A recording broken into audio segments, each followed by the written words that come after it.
সবজির খেতে বেড়া দেওয়ার জন্য এই যে বাঁশ ফালা হচ্ছে, মুড় দিয়ে দাঁড়ের উপরে বাড়ি, দাঁড়ের উপরে বাড়ি দিয়ে আর এই যে বাড়ি দিয়ে এই যে বাঁশ চেরা হচ্ছে।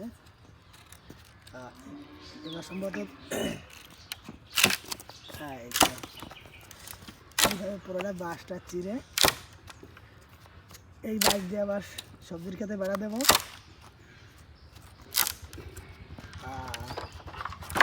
খুব অসাধারণ টেকনিক না, আসলে আমরা বাঁশটা এভাবেই আসলে ফেলে থাকি।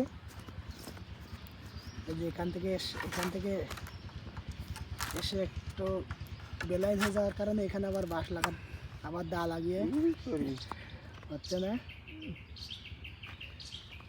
এই যে আবার এখানে মুগুর দিয়ে দা দিল ঘাট, এই যে ফেটে গেল।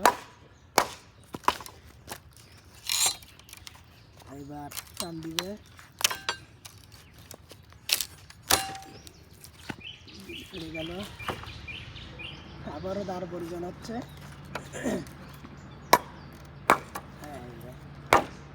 শেষ অংশে এসে আসলে বহুত ঝামেলা হচ্ছে। আশা করা এবার পুরোটাই ফেটে যাবে।